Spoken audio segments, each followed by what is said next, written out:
Bismillahirrahmanirrahim. Assalamualaikum warahmatullahi wabarakatuh.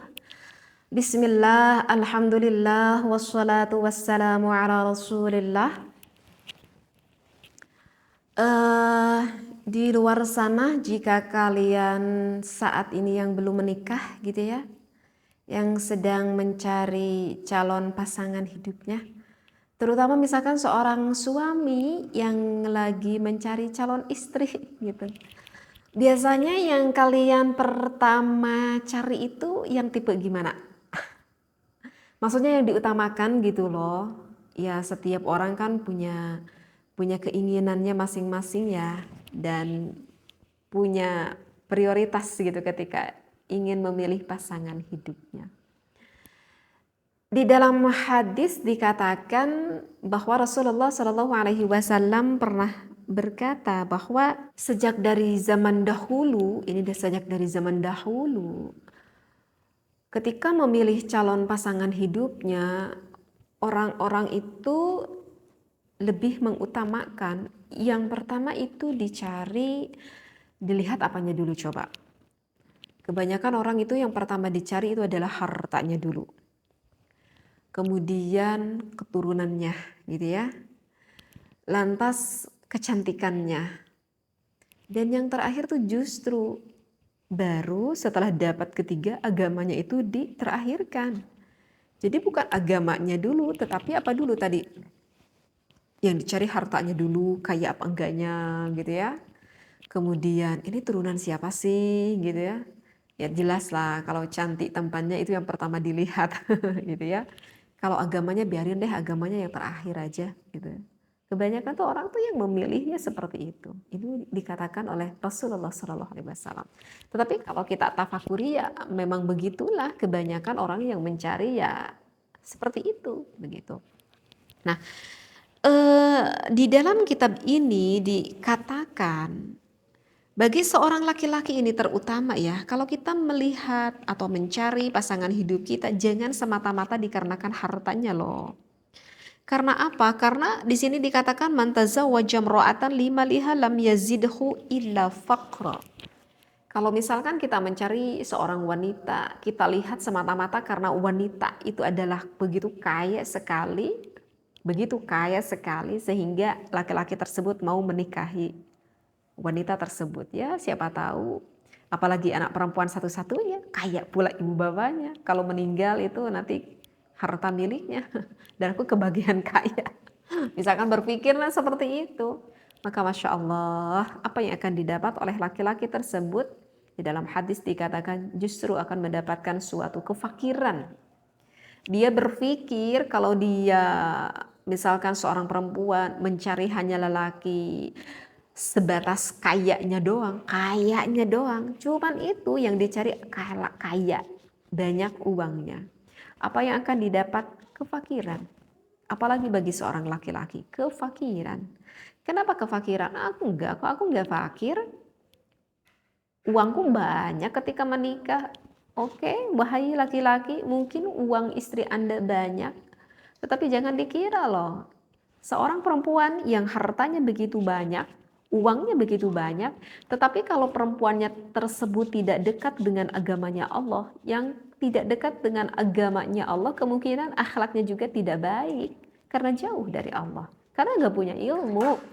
Maka wahai, harta kekayaan istrimu itu justru tidak akan membuat senang hatimu itu. Karena apa? Karena kamu akan merasa di bawah bayangan-bayangan penekanan dari istri kamu. Sehingga harga diri kamu akan jatuh di depan harta istrimu. Gak akan senang nanti rumah tangganya. Justru yang dimaksudkan harta di sini itu adalah bukan itu yang dimaksudkan. Justru kalau kalian mencari pasangan hidup kita, lihatlah hartanya. Maksudnya harta itu bukan kekayaannya. Harta itu lebih identik dengan ekonomi. Jadi yang dimaksud di sini adalah lihat ekonominya. Maksudnya apa? Carilah seorang pasangan hidup yang bisa mengatur akan ekonomi. Carilah pasangan hidup seorang istri yang bisa mengatur, memanage akan peruangan nanti kita sedang berumah tangga. gitu. Yang dimaksudkan dengan harta itu sebetulnya adalah itu orang yang begitu bisa mengatur sekali akan keuangan dalam rumah tangga gitu. Dan yang kedua, kebanyakan orang melihat akan suatu keturunannya. Ini anak bangsawan gitu ya. Aku kan seorang bangsawan. Aku kan anak pejabat, maka masa aku gak menikah sama anak pejabat lagi, misalkan seperti semata-mata yang dipandang adalah hanya kebangsawanannya aja. Maka di dalam hadis ini juga dikatakan man tazawwaja imra'atan li'izziha lam yazidhu illa dhillan, maka niscaya Allah akan menambahi baginya kecuali apa? Kecuali kehinaan. Ya, di dalam hadis ini dikatakan na'udzubillahi min dzalik. Ya oke, kita mendapati seorang istri bangsawan begitu tinggi, ya tetap aja kebangsawanan itu cuma milik istri kita. Ya kalau kita mah kan bukan anak bangsawan, ya nggak akan berubah. Ya kita mah tetap kita aja. Ibu bapak kita ya apa? Ya udah. Gitu ya. Seperti itu aja. Sehingga di dalam yang dimaksudkan keturunan ini justru yang harus kita perhatikan itu adalah harus jelas akan ibu bapaknya, keturunannya. Jadi kalau kita menikah ya harus jelas dulu siapa ibu bapaknya, bagaimana ibu bapaknya, seperti itu ya. Kalau misalkan ibu bapaknya yang begitu dekat dengan agamanya Allah, insya Allah anaknya juga akan begitu dekat dengan Allah. Kenapa? Karena kemungkinan besar orang tuanya akan mendidik anaknya semakin mendekatkan diri kepada Allah. Itu seharusnya yang dimaksudkan. Dan yang ketiga, orang itu banyak melihat semata-mata karena kecantikannya doang, gitu ya, fisiknya doang. Kalau hanya melihat hanya kecantikannya aja, di sini di hadis dikatakan ya, yang diriwayatkan oleh Abdullah bin Umar radhiyallahu anha, Rasulullah berkata, la tazawwajun nisa li husnihinna fa asa husnuhunna ayurdiyahunna wa la tazawwajuhunna li amwalihinna fa'asa amwaluhunna an tudghiyahunna walakin tazawwajuhunna 'ala ad-din wala amatun kharma'u sauda'u dzata dinin afdal, gitu ya. Karena kalau kita melihat hanya kecantikannya, kecantikan tuh ingat, kecantikan itu akan rusak, ketampanan itu akan rusak ya. Kalau bisa dikatakan cantik ya masih umur 20 tahun. Coba 30 tahun kemudian ketika umur 50 tahun hilang gak kecantikannya? Hilang, ketampanannya hilang. Dan mungkin saja hal itu bisa terjadi, na'udzubillahi min dzalik, misalkan terjadi suatu musibah sehingga mendapati suatu kecelakaan sehingga hilanglah kecantikan pada istri kita. Apakah kita akan masih tetap mencintai istri kita ketika istri kita mendapati musibah dan hilanglah kecantikan di mukanya? Apakah bisa dipertahankan karena hilang kecantikannya?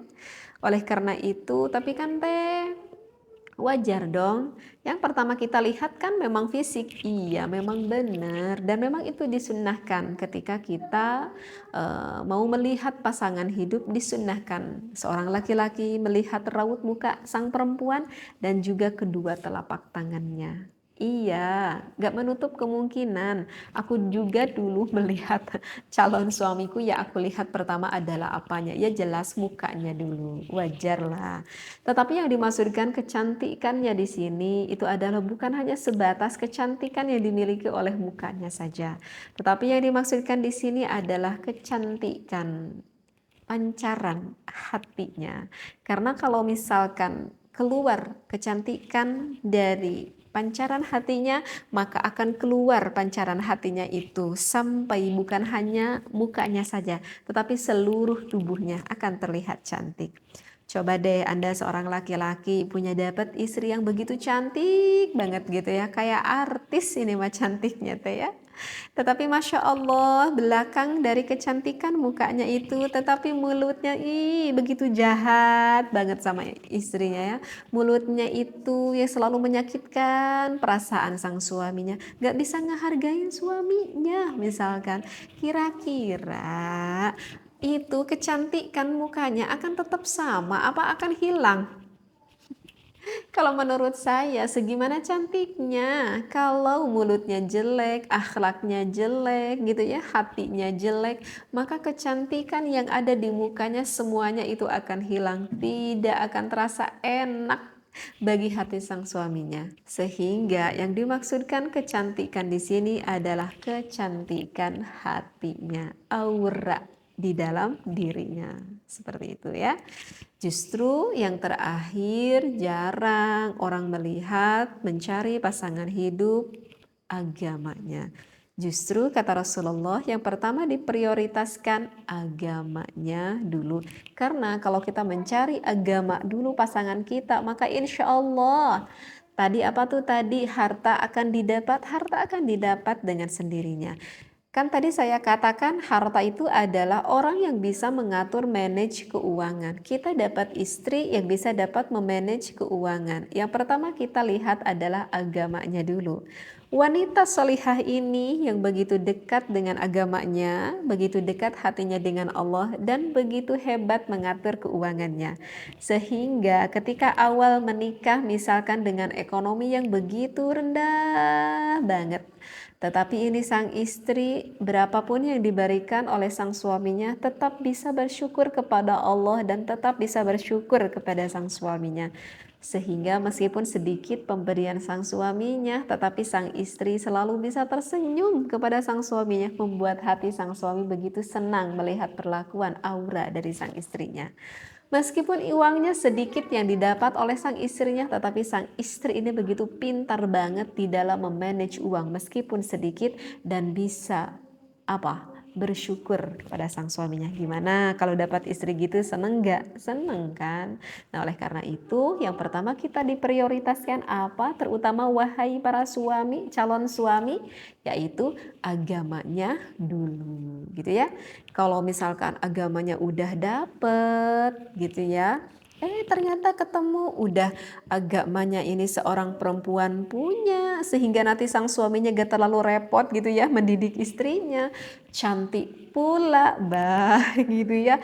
Dikeresain ibu bapaknya baik pula, keturunannya baik, Masya Allah. Ibu bapaknya selain baik, ibu bapaknya juga kaya, sehingga ya di dalam keekonomian yang awal-awal berumah tangga, ibu bapaknya tuh selalu memantau, selalu membantu kebutuhan anaknya. Senang gak tuh kalau kita dapat pasangan seperti itu ya? Kalau cek orang Sunda mah dannya, dinnya, dunnya dapet. Dannya apa? Dandanannya, berarti fisiknya oke. Kalau din apa itu? Kalau din agamanya udah utama banget. Dun apa? Dunianya juga. Ya setidaknya kalau kita tidak bisa dapat dan din dun, setidaknya satu juga itu udah cukup, apa? Dinnya, agamanya ya. Mudah-mudahan yang di luar sana nih sekarang yang belum menikah, saya doakan semoga Anda mendapatkan jodoh yang maslahat sehingga ketika nanti berumah tangga menjadi keluarga yang penuh keharmonisan, keluarga yang penuh dengan sakinah, mawadah dan juga warahmah. Amin ya Allah ya rabbal alamin. Mudah-mudahan apa yang saya sampaikan bermanfaat di luar sana ya. Lebih khusus bagi yang belum menikah ataupun yang udah menikah, gak apa-apa kita dengarkan ini ya. Karena ini adalah ilmu sehingga bagi kalian nanti bisa mengajarkannya kembali kepada anak-anak kita. Wallahu a'lam wabillahi taufiq wal hidayah. Wassalamualaikum warahmatullahi wabarakatuh.